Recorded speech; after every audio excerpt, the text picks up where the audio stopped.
All right, remember you're watching the Leadership Forum, and of course you want to discuss the security of elections. This is what we've been discussing since last week. And of course today we're looking at what modalities and measures they've taken so far to secure the elections. Allow me to introduce to you this morning Irungu Houghton, who is Associate Director of SEED International, that is Society for International Development. Also we have with us George Kegoro, who is the Executive Director of Kenya Human Rights Commission, and also is the chair of Kura Yangu Sauti Yangu campaign. And we are eagerly waiting also for John Githongo, who is also the chair and the CEO of, I can't actually remember that particular organization, but I'll let you know in a moment, right? But you can actually... Inuka Trust. Yeah, Inuka Trust, yes, thank you very much. Inuka Trust, and also the former, of course, anti-corruption czar. Thank you very much for joining us this morning. Let's just begin, of course, with you, George Kegoro. Especially we are following what is happening with the envoy saying, yes, it's all system goes, they've been deployed in the country, and even more as we're looking at what is on the front page of a Daily Nation, more observers, seeking interest to actually come and observe this particular election. Why do you think they're particularly interested in Kenya? I think Kenya is a country of interest to many foreigners because of the geographical position the country occupies as a gateway to the Eastern African region. Also because the neighboring countries have had, a large number of the neighboring countries have had significant political instability for a long time. Kenya then developed into this default place from where to launch operations and secure the interests and concerns in the neighborhood. So you've had Somalia, for example, you've had South Sudan, you've got significant humanitarian interests that are based and launched from Nairobi. So Kenya ends up becoming a very interesting place for them. Kenya is also interesting for the international community in the fight against terrorism because again we neighbor Somalia and where Al-Shabaab has been a country where Al-Shabaab has ravaged, but it's difficult then to envisage how anybody could engage with that situation without the cooperation and support of Kenya. So for all those reasons, Kenya is important to the international community. We also, of course, host a major UN agency on Kenyan soil. Yeah, so those are the some of the factors that make Kenya important for the outside world. All right, and of course you've also been campaigning with Kura Yangu Sauti Yangu, a voice that has percolated on a raft of issues in this country. Recently also is a matter of Msando and the Carol Ngumbu as well. So so far you've been trying to push the envelope. What are you learning? I think that matter is something that has shocked us and that has shocked the country. It consolidates the view that this election is going to be difficult yet again. Some of the disturbing things about that is who knew what at what point. You've seen people had started vilifying Msando as soon as his disappearance was announced and before the body was found, and sort of implying that this is sort of whatever has happened to him is a misadventure that is associated with another woman and that sort of thing. So when the body gets found and that of a woman gets found, is discovered alongside his own body, the question is then, what did these people know that the rest of the country did not know? So that's a disturbing question there. There's a huge perception that Msando was killed for political reasons, notwithstanding the idea that a woman was found besides him. That I think a large part of the public feels that there's a perception that whatever caused his death, it's got to do with politics. So which politics and why? So that remains that remains a theory that is difficult to explore in a very politically charged context. there's been an offer of help from the from Kenya's neighbors and help to investigate. If that offer was taken up, it is capable, I suspect, of making the investigation a little more independent, a little more credible, also given the fact that no recent investigation of a major or a politically connected killing has ever yielded any tangible results. But the country has rejected the offer of help, and that rejection at this point and under the circumstances feels like a cover-up rather than anything genuine for the country to protect its interests. Right. Interestingly enough also, Irungu Houghton, you were sitting next to Chris Msando last Friday while we were looking at the electronic voting security as well. And of course, he had a very good, narration of how things will pan out come next week. And this was building confidence, not only just us in the studio, but of course amongst Kenyans, looking at the reactions that we saw on social media, and people also, their feedback on it as well. But really shocking come, the following day. That 18 hours. 18 hours after that. I mean, I think, Debarl, for many Kenyans, this still leaves us very deeply disturbed. And one thing we do have to recognize is that Chris Msando died in the line of duty. He died protecting a credible election, building a system that would deliver an election that would be acceptable to all the parties. And therefore, whoever killed him essentially were trying to frustrate that process. And I think the death also of Carol Ngumbo, we need to also honor her family and to acknowledge that they have lost somebody at this moment, that these two individuals have passed. I mean, I think he deserves a national commendation.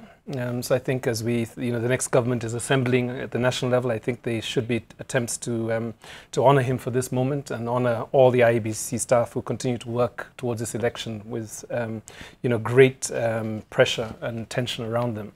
I think the best thing that could happen at the moment is if Raila and Uhuru came together and jointly visited the widow and essentially committed that this election would be, that their campaigns now nearly over, and the election process, that they would accept the result of the election and concede defeat if they lose. Mm-hmm.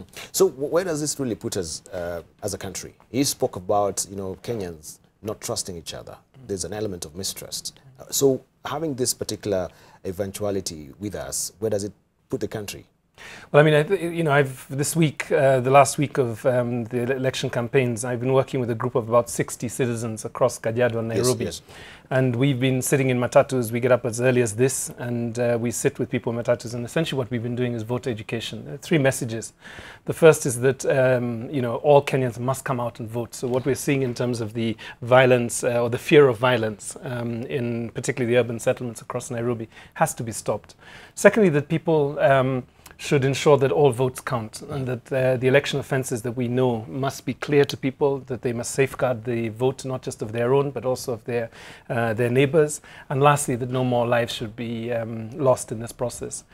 We've talked to about 5,000 people at the moment across these 2 counties, and yesterday we tallied up some of the responses to a commitment card that we had done, and what we've learned is that about 75% of the people we've spoken to are very concerned about violence, and they're very concerned about a fair process. So that those 2 indicators, rigging and violence, are really on the forefront of people's thoughts at this moment.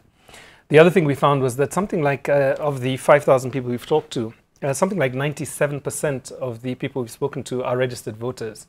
So and they're all planning to vote. So the second thing that I think is very exciting for me is that people are planning to be voting on Tuesday morning. Mm-hmm. And I think that's great. And I think we need to encourage people to do that in the course of the next few days. Right. And of course, when we began the program, we spoke of how people, they are moving away from, major cities, going to the rural homes, even right. The places when they've not really registered right. as voters.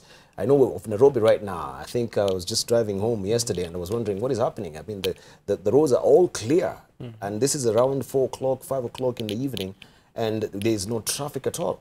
I mean, still there is that bugbear and fear that is still with people right now. People are stocking up food items in their homes. Some of them, as you mentioned, they've traveled out of the country. But how do we, as we're heading, it's only like how many days to go? 3 days, 4 days to go right now. How do we build that confidence even under the wire? We've got few hours to do that, George. I think confidence that everything is going to go well will depend, I mean, confidence that people will be safe and secure, notwithstanding the fact that we've got elections, will be secured by a number of elements. The first element is the type of political posturing that we have, first of all, on the part of the leadership. At every time, this country has got a political leadership that is different from the campaigns. So President Uhuru Kenyatta leads a government even though he's also a candidate. So how his government postures as a government for all of us, for the two opposing campaigns, is an important factor in whether or not people feel safe at this time. Secondly, and at the second level, is how the political actors, the two major campaigns, how they posture around the election. That is also of significant interest in terms of whether or not people feel safe. The third level is the trust that the public has that the bodies charged with running the election will operate competently. The levels of competency that the IEBC is associated with by the public, the levels of commitment to fairness by the IEBC, and also the police as a neutral force that works for everybody's interest. So those are the elements that that ought to work towards determining whether people feel safe or not. The fact that people are moving in all directions at this time means that then the things that need to be in place for people to feel safe are not in place. And one of the things that we've got to do as a country is to say, whatever else we do, we will never we will never establish a kind of society that we need for ourselves if we are building for on a 5-year basis. So every 5 years we sit back to wonder whether or not whatever it is we've been working on is going to be disrupted by the possibility of political instability. So that's a major problem, and that's something that needs to be addressed in the long term. Unfortunately, given also the polarization that there is, which causes it, but which is also the effect of it, then there is no space for that kind of discussion to take place. All right. And I'm wondering, before we take a short break, interesting development as well, where court has ordered IEBC to open the register right now, just for scrutiny within 48 hours. So if there's that scrutiny right now, and we're really cutting it close to the general election, do you think with this particular, court order right now, what sort of Pandora's box are we opening? I think it's a legitimate claim, and Africa, who have done this, I think, have actually acted in the public interest. In this case, where they have actually called for this register to be public. I mean, we've been very concerned about whether our ancestors are going to vote, whether our unborn children are going to vote. It's really important that only eligible 19 million or so voters come to the polls, and we must make sure that they're not disenfranchised by essentially algorithms and pretend voters. So I think this is in the public interest. I just feel like it's coming very late. Very late, because I think Gladwell had actually placed this petition like how many weeks ago? 4 or a month ago? I think the court's sort of period, yeah. Sorry? Yeah, so it comes late, very late, but that is part of the theme for this election. Everything has been late from the start. The registration, the scrutiny of the register itself, which was an issue, everything has been late, and the IEBC has been having to run truncated processes, also running processes that needed to be sequential in a concurrent manner, because there isn't enough time for people to wait to see one process out before the next one begins. So that contributes to the overall view that people have that not even the IEBC knows what comes next. Not even the IEBC knows whether or not this election is going to be credible. And then, of course, the fear at the back of people's minds that if the election is not credible, what will be the political consequences? How will anger on the part of the public be managed if they feel that this election has been mismanaged yet again? So that's how the whole idea of getting a set of competent public institutions is a key factor in stabilizing the election politically. So will it move the needle a jot? What discernible difference will it make? Certainly, yes. Yeah, I think the first thing we have to recognize, this has been a very difficult pregnancy, you know, and as the global family arrives for the birth of this moment, one of the things we have to be very clear about is that there are several processes that I think even the IEBC, if they looked back, would have kind of, you know, can learn lessons in terms of space. But I think it's not too late, essentially, for the voters' register to be publicized. All the court has demanded is that essentially be put in the public domain. So it means that it would be released and the public would then have a chance to look at it. But I think more importantly, the political parties can begin to go through that process of assuring themselves that as they go into this election will be credible. So it is late, but I think welcome. Mm-hmm. Right. Your reaction? I think, yeah, as Irungu says, it's late, but it's something that we would welcome. I think the IEBC has done something in the direction of making the register public. It became possible at some point when you went to their website to check or not whether or not you are registered. Mm-hmm. That's different from making the register available. Checking your finding your name in the register, mm-hmm. That has been possible for the last almost 2 weeks now. That's good, but that's not the register, because the register implies you need to also see who else is registered.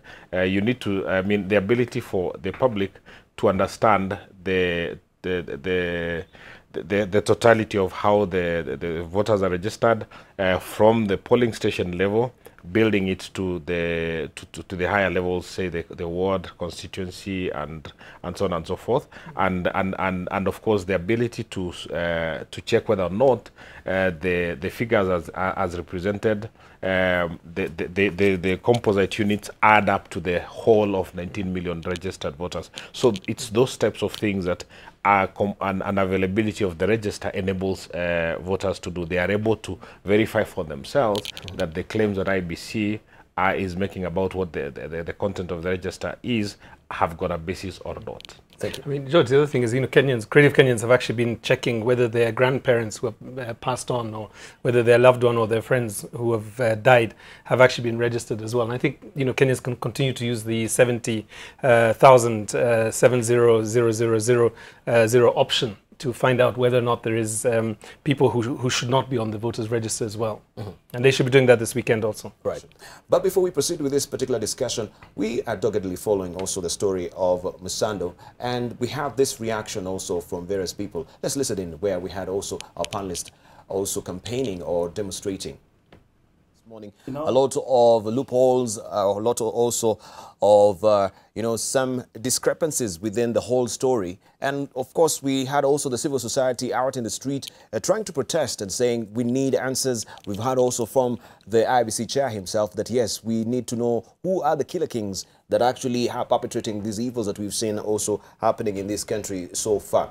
But the question that we've not had so far is the fact that we don't know, because Moses Kuria also has been adversely mentioned in this particular case. Has he recorded any statement? Let's begin with you, John Githongo. I don't know.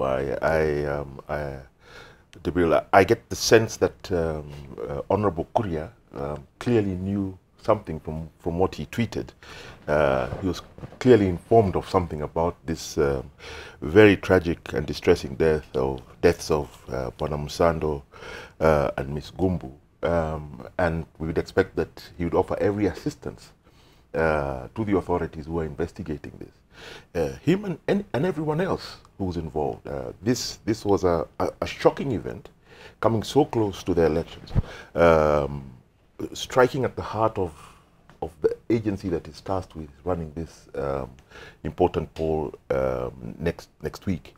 And there's a lot of discussion about the technical aspects of the election, but there's also the commissioners, the staff of the IEBC across the country need to feel that they are conducting their duty in an atmosphere of peace, and that peace should be guaranteed and protected by the state.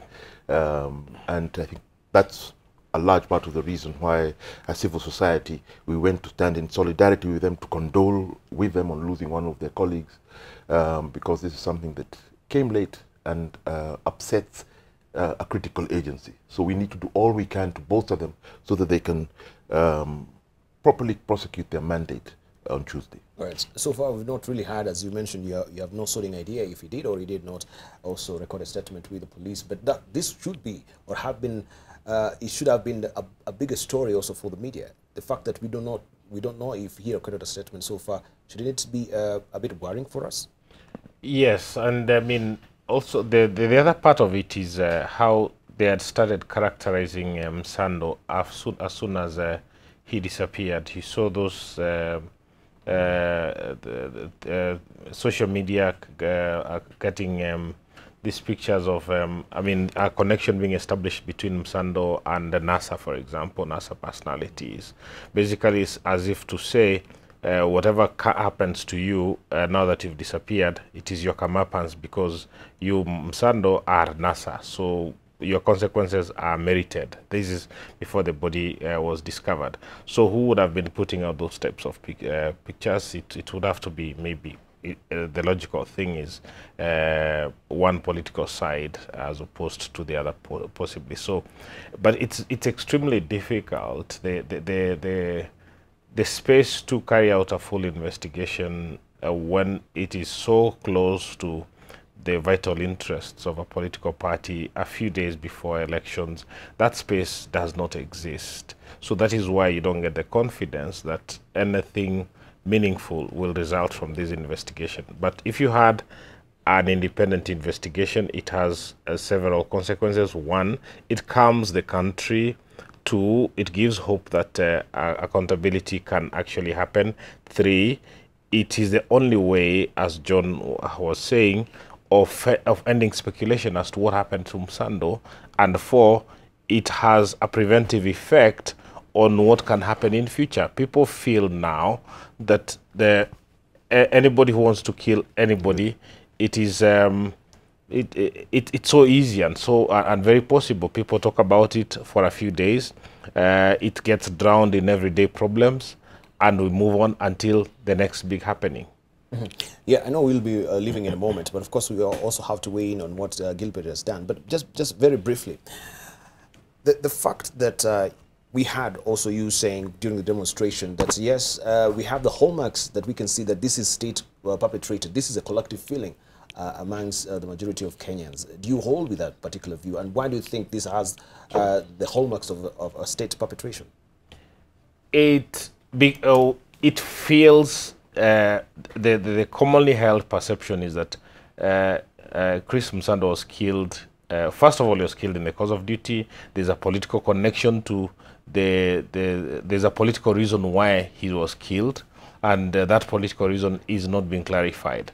And the idea that we seem to be covering up rather than allowing an investigation, all that compounds the appearance that there's something to be lost at a political level if we had an open and genuine investigation into the killing. Mm-hmm. All right, let's say before we come to Githongo, from Irungu as well. Your reaction, you think this is state perpetrated? Does it happen? It's unclear at the moment. I mean, 47 million Kenyans probably have their own perception of what happened. And that will continue as long as there's not a verifiable, thorough and forensic investigation and prosecution of the leads that the police are following at the moment. And it's been in the public domain that they're following 4 individuals. What may be more interesting, I think, is to work out if those 4 individuals are the ones that were seen last with Chris. Essentially, in whose interests were they operating? I mean, I think that's going to be the big question, is who are they acting on behalf of? And I think the conduct of the police and the investigation, I'm sure there is a file that's been opened up by APOR at the moment, just to look at the extent to which procedure is being followed effectively and judiciously to a logical conclusion that we will actually have people arraigned in court and prosecutions will happen.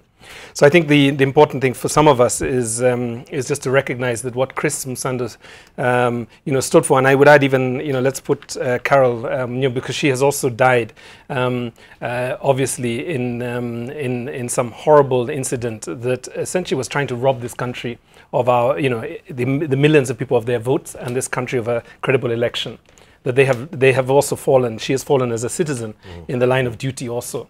albeit perhaps that she was, you know, not really the focus of the killers. But she too has lost her life, and we have two families that are grieving at this point. All right, John.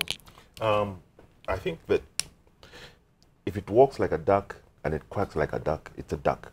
And the Kenyans know that we have a long history of murders and extrajudicial killings of senior officials, politicians or public or civil servants that have gone unresolved. And I think that's why people are speculating. That's why people are suspicious. And I think that the manner of the death, the timing, the initially muted response of political leaders to this very shocking event, and then the sequence of events leading up to the murders, all combine to create for, in the Kenyan imagination, this seems like the kind of political assassinations that we've seen in Kenya over time. That's why people think that. And that's why it's so important to do everything that can be done to squash that kind of thinking. But right now, Kenyans are, you know, I think it's understandable that they look at all the circumstances and they say, this smells like the kind of thing that happened to Robert Ouko, all the way back to Tom Mboya, and so many other people. And that's, Kenyans are smart, and they can smell when something smells of politics and when it doesn't. So all the stories that, you know, were in social media and other places, majority of people that he spoke to weren't even giving them the slightest, you know, space. Didn't take them seriously at all because of our history. We have a history of killing people like Msando, we as Kenyans. And it undermines our politics, and it undermines this. That's why people are packing to go and to buying rice and unga and stocking up. There's a reason for that. And I think it's unfortunate. It's also irresponsible, I feel, on the part of leaders and those bodies that are charged with investigating these kinds of things, because this election, and if you look around the region, this election is important not only for us, it's important for the entire region. And talking to my colleagues from Tanzania, Uganda, and other countries, the attitude is, you Kenyans better get your act right, you know, and realize that if you mess up this thing, it affects all of us. So be responsible as Kenyans. Don't do something silly. You have a reputation and you have a history of doing silly and stupid things around elections. So, and this has increased. So when we talk of nervousness and anxiety, it's not only a Kenyan phenomenon. The entire region is anxious about what's about to happen here on Tuesday. But, and Msando's murder only added to that.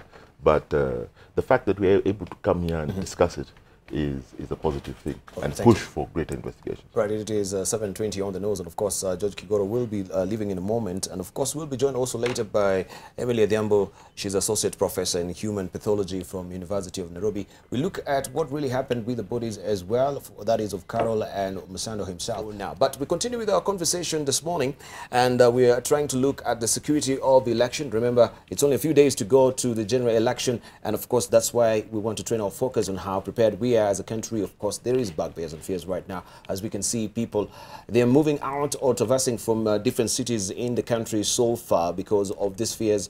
People are stockpiling food.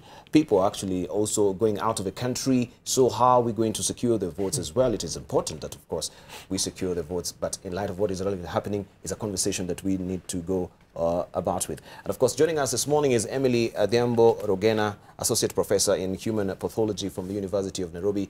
They've been also pushing for the National Coroner's Service Act to be effected, which it has been effected so far. It's very pivotal, especially in cases like Msando's and cases of Carol Ngumbi as well.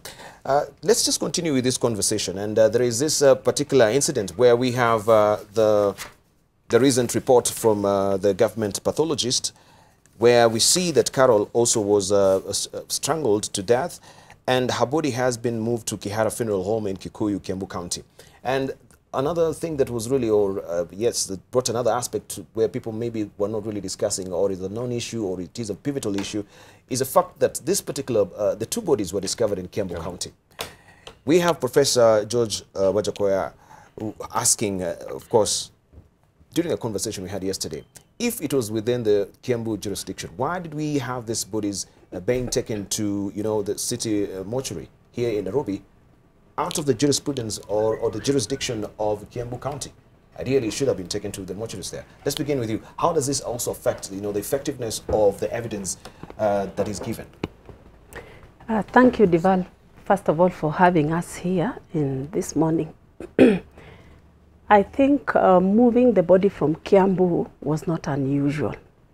It was not unusual. It's a normal practice in the region, simply because most of our mortuaries do not have enough storage space, first. Secondly, we don't have enough forensic pathologists. So most of the counties and the counties that neighbor Nairobi actually use city mortuary, particularly when the death is thought to be unnatural. So I wasn't surprised that that happened. So if any death occurs around Ngong area, Athi River, which should be in Machakos County, most of the time, the body finds itself in Nairobi. But all said and done, I think this movement is never coordinated. So you will find some bodies move from Athi River to Machakos, others will move into Nairobi. It's never quite coordinated, which is what we expect to happen. Coordination needs to come in when the coroner's bill or act takes effect, because in the coroner's bill it specified how we expect to segment the country into regions, and we shall have not only a national coroner to head the service, but we shall have county or regional assistant coroners. And so we expect people to know where to direct these bodies and who to contact as soon as a death occurs. You asked the question on how this movement affects investigation. Of course it does, simply because having read the media, both print and social, it appears that the body was discovered on Saturday. Yes. A man has been reported of that stature, size and color, has been reported disappeared the same Saturday. And it takes up to Monday to know who it was. That was a huge lapse. It was a huge lapse. It is enough time for whoever the criminal is to cover up their boots. I would have expected that as soon as the body was taken in, that some form of investigation in terms of who this huge man is would have started off. We have fingerprinting, which should have been done immediately to identify who this man was. Is it the same man reported missing on Saturday? That would have started to roll things. Because, oh yes, continue. Out. Right, because there was a disconnect. We saw 4-1, the IG saying, we should not be speculating, let the police officers, be given a, room to do the investigations and searches. But still, the previous day, the body was actually at City Mortuary. This was actually now, I think the following, it was on Sunday or Monday, when actually we got also that information. We expect that there's a radio call. If there's anybody that is really coming to the City Mortuary, and of course, as you mentioned, the person of that stature and posture in the country that is being looked for, then fingerprints should be taken immediately, and that should be radio called, circulated around that they've discovered a body resembling, that of Mr. Msando. So the question is the fact that there is this dissonance that we can see between the police fraternity itself, and you say this affects also the crucial evidence that is there. How will the coroner bill, because I don't know, we've not really gone deeper into it to really look and find, you say this jurisdiction should be handling certain cases. If you don't have that capacity, then what really happens? This will also affect the evidence, as you mentioned. Because we are foreseeing, yes, we'll have this particular beautiful act, but still the wherewithal, the capacity to handle what is expected from the act itself is not there. I think the coroner's act is going to, if handled as was expected in the writing of this act, it's going to make a lot of change. One, the coroner ought to actually do an audit of what we have and what we don't have, so that even as we segment the various mortuaries and decide what to use, we will have put in place an audit that will tell us how we are going to use these very different mortuaries. The Act does not stipulate that we use the city mortuary only. The Act gives the coroner the powers to be able to decide how to distribute these bodies. And I expect that with all the mortuaries available in the country, and particularly there, of course, the universities have their own teaching and referral hospitals, it will give the coroner the powers to be able to decide which mortuaries to use and to improve on independence. I think that is where we are going to go, so that the coroner does not go and use a system as already is, but tries to improve it to include as much independence as possible. Yes. Let's see. Yeah, continue. And just to remind us about the lack of staffing in terms of the coroner services as it is now, we have so many pathologists in this country trained to carry out the forensic work that we are talking about, but they work in various institutions, particularly private teaching and public teaching institutions. The coroner has the powers to actually enlist private practitioners with the independence that he has and direct them to carry out investigations so that it's done timely and it's done thoroughly well with the independence it deserves. All right. Yeah. We're talking about independence, Irungu, and of course we had the family saying that we desire to have an independent, pathologist, observing the body, doing the autopsy right now. We coming in the context of mistrust, especially from government, and where there is speculation, oh, this is a state perpetrated, still speculation, we cannot really verify, the facts of all these and the hallmarks that are pointing towards state. We have the national or the coroner general, still he will be the appointee from the president. How do we uncouple, appointee of the presidency with in light of this particular act that is coming, with the full independence? Because if you're an appointee of the presidents, then we've seen most of them, they're lapdogs of State House. I mean, I think the thing for me is that, there are many perceptions about what's happened. It's a very controversial case. It is one that people feel very moved by and emotional, that somebody who was designing a system that would protect our votes should be killed in such a way. And I think it would behoove the Inspector General to really consider again whether it is important to bring in and to invite independent pathologists to also do parallel processes, because ultimately at the end of the day what you want is a conclusive pathology report that is verified and uncontestable. What you don't want is a quick, rushed investigative process that is continually challenged and will be challenged maybe as some of the unexplained murders that we've had since 1963, probably kicking off with Pio Pinto. And I think this is really important at this moment. So I would really strongly encourage all the law enforcement agencies to listen, not just to their own professional sense of what needs to be done, but also a sense to read the public ear on this matter, because the public is saying we want to know what happened. We want to conclusively understand what happens, and I think the best way of doing that is ensuring that you do not stop any independent investigations to run parallel with the government coroner. We desire, of course, of the public to know what really happened, but given the history that will bear us down as well, you've talked of Pima Ganto as well. Yeah. We know of J.M. Kariuki as well, Robert Owuko as well. We know of all these cases, Professor Mbaye as well. Nothing has really come to a conclusive end with this particular result. We had a Nyang Nyongo saying, we have had police giving us the hopeful statement, will leave no stone unturned. Right now we have a mountain, right, of those stones. Actually, they're no longer stones. They're really they're mountains. Huh? They're mountains. They're falsified so far. It's like moving Kilimanjaro on some of those cases. Yeah. So another pile to the mountain.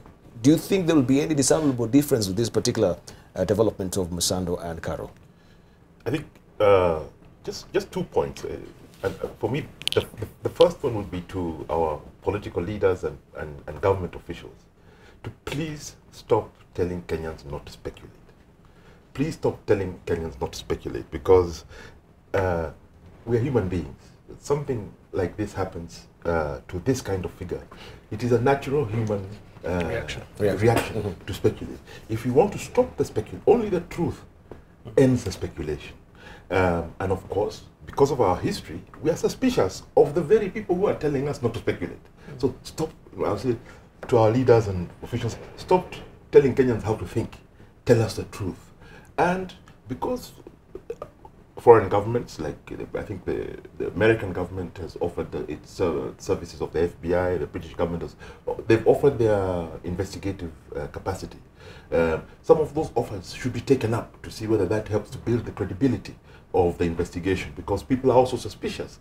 Because of the past lack of results in these investigations, people are also suspicious about that. And we should do everything we can to build the credibility of and independence of the investigation that's going to take place. But not to tell people not to speculate. Kenyans, like any normal human beings, will speculate, and that speculation is based on past history. And our history is not good. You know, John, just to add, you know, in that weekend, if you remember, there was a hashtag that actually was #Find Msando. That's right. So Kenyans on Twitter had begun already to search for this, you know, this civil servant and public official. So in a sense, I think part of, you know, it's often said when I talk to with police officers in the area that I live, they often say that the police, unfortunately, remains analog. Whereas some of you people are now digital. And I think what we need to do is really see those combined energies brought together. And I think the Coroner's Service Bill Act now is a great example of what happens when a government, the academic community, the medical practitioners, the coroners, and the human rights community come together and push the country forward in terms of legislation. So I think the more that we are able to work together rather than telling one sector of society, do not speculate, but actually what the demand would be, help us. Help us find Msando's killers. Yes. I think I'll add a little that death is very emotive. It's not just good to try and silence people when everybody is scared. Particularly when we see that the senior most can die. How about the small MCA in the village? He will die and be cooked. So we ought to give this death the seriousness it deserves. And what I would urge our seniors or policymakers is to be able not to trivialize it, but try and accept that our resources are negligible. And that's where we come from. So if we say we do not want external investigation to support us, then we are saying we have enough criminologists, we have enough forensic scientists, we have enough toxicologists in this case, because we know sometimes what they are doing now to be able to incapacitate people is that they actually inject them with certain chemicals. Do we have the laboratories that are going to give credible results for this case? So trivializing it is what gives people heated up, and they start to try to do their own investigation, which does not help, because we have so many theories. I wish we would acknowledge that we have no resources and accept whatever resources have been given to us, because these other countries that are offering these resources, they have laboratories that are not questionable. They have the independence of the investigations that are not questionable. So we need to say we don't have enough. We have, but we don't have enough. So let us come in and help us, because this death is not just any death. No. It is an important one to us. Yes. You know, Emily, I take special umbrage, especially on how we normally handle the crime scenes. We go back to I think a month ago when we had that light aircraft that you know, I went down. Some of the media colleagues. Yeah, and at Langata. And we could see we did have any air crash investigators on the ground. People just from you know, from Kibera, they were milling around. Some you know, even entering the aircraft. You know, sort of really compromising the evidence there. The reaction has been very slow, and the response from the police has been very slow, especially even given the evidence that we had with the car that it was of Mr. Msando as well. Now that we have such compromise, crime of scene, then how do we have, you know, trust and credibility on the outcome of this particular autopsy or reports or investigation that is ongoing? Well, I think I may not speak for the police, because death investigation... You as a pathologist, and yes, I know also you're a forensic expert as well, yes, right? I will say that Death investigation is like a three-legged stool, anchored on the legal setup that we have, and the DPP is very key in this. So as we do our part as pathology, we expect the seriousness that is needed in terms of investigation of the circumstances and the surroundings, so that time is of essence, and also securing the scene is of essence. And that cannot be done by the pathology sector, of course. I'm not defending pathology, but it is important to know that the police is key in this, in terms of securing all the evidence that we may ask them for later. The other part of this three-legged stool is the laboratory services. We may tell you so well that, well, it was strangulation, and so what? What else could have contributed to the death? What is the method or modus operandi for these killers, which, like we have seen now in the news, that the young lady, Carol, it's unfortunate, she also died in the same manner, that she also was strangled. So there must have been a similar method used. So this three-legged stool must just be financed and must be strengthened to have the independence and the strength it has. What has been happening is that previously, before the Coroner's Act was set up, the police took over literally everything, and they would march from deciding which one goes to pathology for investigation, how it goes and in which jurisdiction it goes to. But now we know that this is going to minimize, so that the three arms are going to work in tandem and are going to support each other. Yeah. Right. Yes. You know, there may be a listening out there that, you know, we're always running to foreign investigators to sort out our own problems. And I think we need to dispel that. I mean, I think I'd like to see the day when our intelligence and our own security forces are offering, law enforcement agencies are offering support to the United States of America, for example, in cases like Black Lives Matter, or in the case of the UK in terms of police killings. And I think that's the stage that that's where we should really be pitching this conversation, is at what point will we have a investigative and a prosecution capacity that is not only seen to be efficient and professional in the Kenyan context, but actually we're exporting that expertise elsewhere, rather than worrying about the comparison between, you know, does it mean that we've lost our sovereignty by having to go to the FBI or to the MI6 or to the Ethiopian variant? So I think that's important also. Even though I don't think we seek to go to other countries to assist us with these investigations, because we don't have the capacity in Kenya. I mean, Kenya, you know, our police force, our training facilities are used by countries in the region, and they produce very good policemen. Right. The problem is one of political will to allow our qualified people to be able to do their jobs in a professional manner. And, you know, talking about the police, you know, it's a disciplined force, and, you know, it's got its strengths and its weaknesses.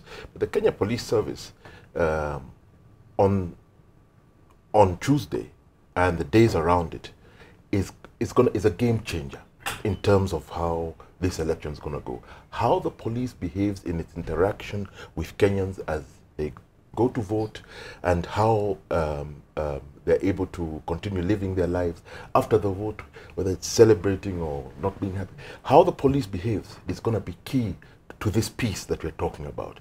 So the police has been brought into sharp focus by these two horrible murders, but the police also has another very, very important responsibility in that their behavior, their professionalism, their independence, how they're deployed, how they're used by those who give them instructions, because it's a disciplined force. They follow instructions.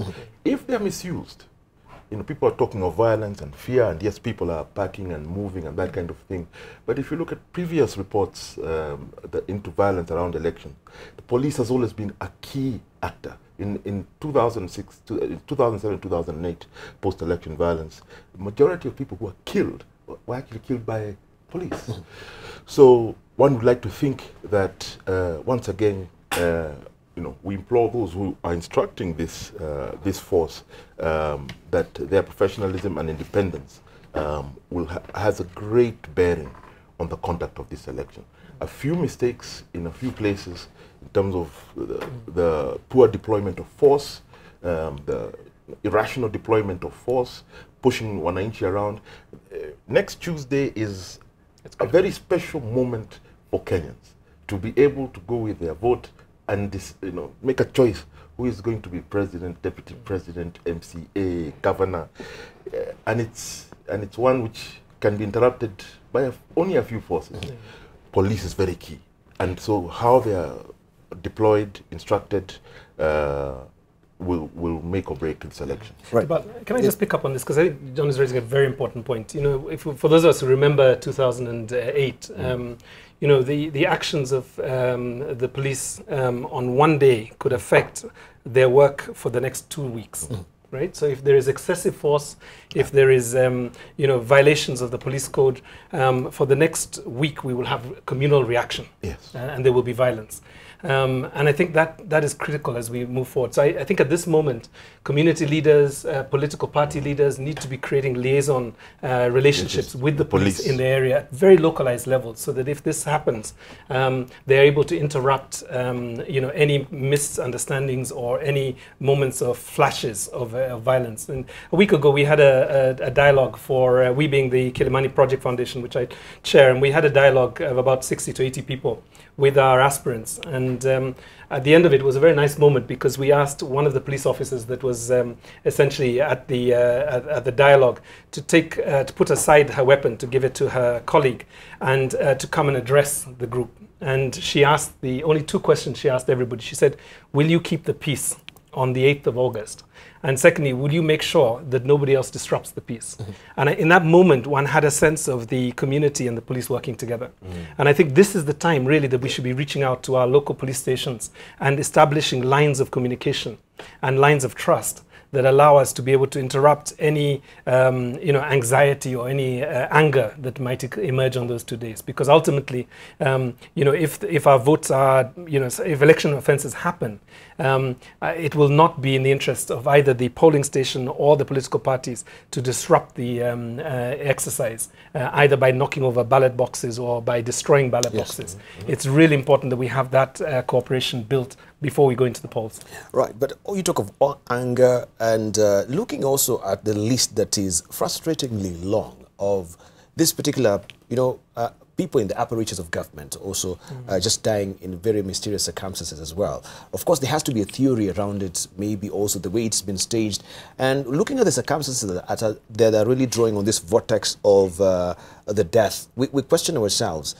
And I think the conversation has been ongoing also in this particular show, that who are the killer kings and what is the motive behind this? Because we have frustrated Kenyans who have questions, and I think, with the conduit as media, we want to know, and of course we want to give to the public, these particular people who are behind the scenes, and they're actually giving instruction and they're executing innocent people, and people who maybe they hold very crucial files. We talk of Saitoti, when he was just about to table, the drug barons in Parliament, and with that particular report that he had, right down with a chopper he went, and so far we've never had anything from that particular report up to today. We had mismatch of the pathologist report and the people who were investigating, and a lot of things were happening around there, and Kenyans didn't know what really happened to Saitoti. We don't know what, well, as they say, the report, of course, of Nkaiseri is about a heart attack as well. You talk of toxicity, right? We don't know if a toxologist was actually sent to do a proper investigation to, yes, what really instigated. Was this just natural occurrences, or this was actually an injection? People that don't want to really talk about it, but it's actually in the public domain, and this is what is in the public domain, that, yes, it could be something that was actually instigating that particular heart attack in itself. So the question would be, and I put this to you, John Githongo, who are the killer kings in this country, and what is their motive? And do they have post boxes? You are the civil society. Yes, you are the civil society. You actually pushing, you want to know the killers. Then who are the killers? Debarl, I mean, let's be frank. I mean, when we've had incidences of election-related violence, when we've had assassinations in Kenya, when investigations or commissions of inquiry have been established into these events, reports are produced eventually. Yes. If you look at the Akiumi report, the Kennedy Kiliku report, if you look at the Waki report, if you look at the report that eventually came out on the death of people like JM, etc., you combine them. Ultimately, these senior figures are the fingers in all those reports point to senior political actors. It's within the political elite. Our own quote-unquote leaders are the ones who drive the violence. Violence has been, in a sense, instrumentalized in the way in our politics. It's used in politics as a way of consolidating political power and also advancing it. So that is why people at Wananchi are nervous, because the speculation based on history is that if somebody wanted Msando dead, it is somebody very high up. It's not any of us sitting here on this table. Nobody at TRM. Nobody at TRM can manage to pull this off and then botch. You know, I don't believe the police are that incompetent. No. I don't believe these, you know, sometimes the statements which are confusing and the evidence trails that are messy. No. When they want to do a thorough job, they can. You know, I have that confidence. But when they're not allowed to, or instructed not to, that is our history. So who are the killers in Kenya? The history shows, and the reports, as I said, are there. They're public documents. And they name political leaders. It's our political class that kills us. That is our history as Kenyans. And they use often elements of the police or other sort of militia-type informal forces. That's the truth about our situation. That's why people are jumping onto buses and rushing into supermarkets to buy unga, because they're not so afraid of the gangster. We know there's a chicken thief down the road, you know, there's a gangster down the road. We know that. Every society has that. But here we have a situation where there's a history of those who are in power or close to the center of power using violence against our own people. That's what people are really afraid of. When will might these people unleash forces against them? Right. So just to be frank and say that is the bottom line on that. Debarl, just to add on to that, who is killing us and who is committing these heinous crimes? If you look at the pattern, this is an organized, in criminology you call it an organized criminal, an organized offender. Look at the Msando case. The car is found at one end, his body at another end. The clothes are missing. All the clothes are missing. Why are the clothes missing? Ask me. Why are those clothes missing? What was in those clothes that we needed to know to boost this investigation? Time is spent. And most importantly, the CCTV footage, I've not watched it myself, but I'm told that the vehicle ran or drove around Nairobi in all manner of directions, sometimes just doing a U-turn and going back where it came from.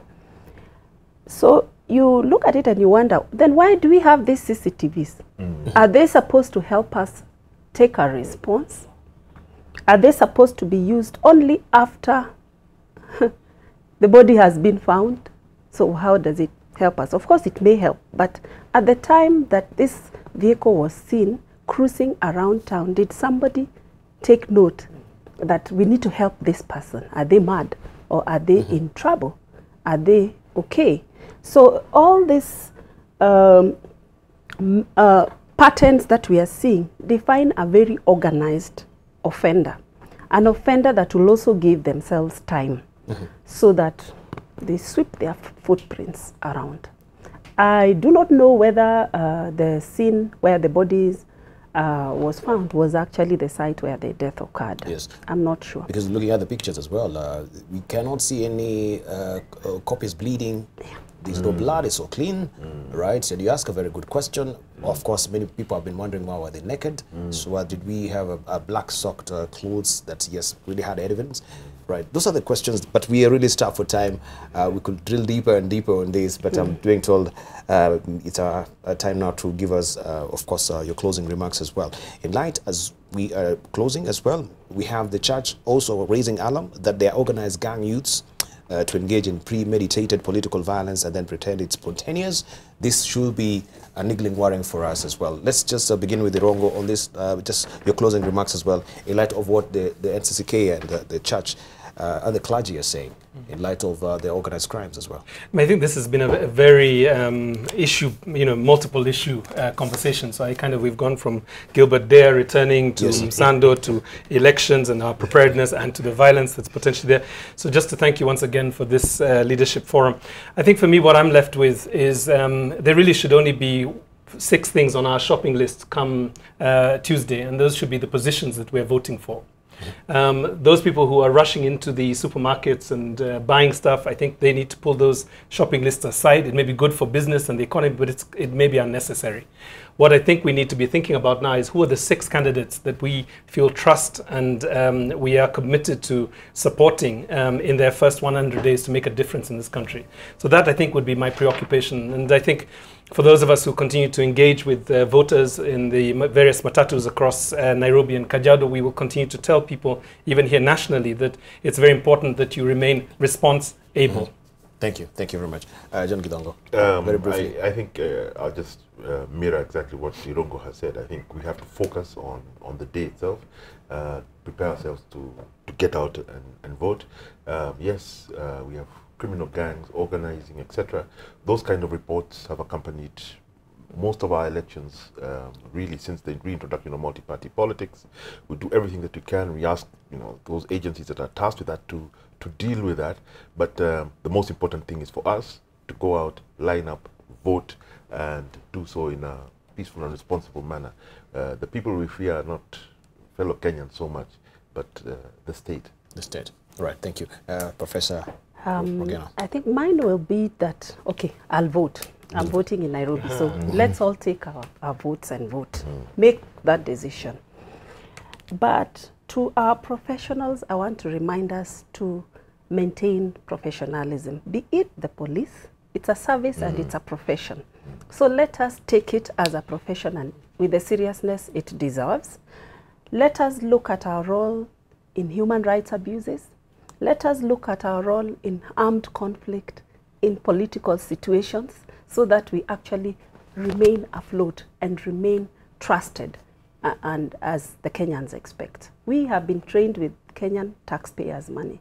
So we've been trained by the same Kenyans that we may be giving shoddy, unprofessional service.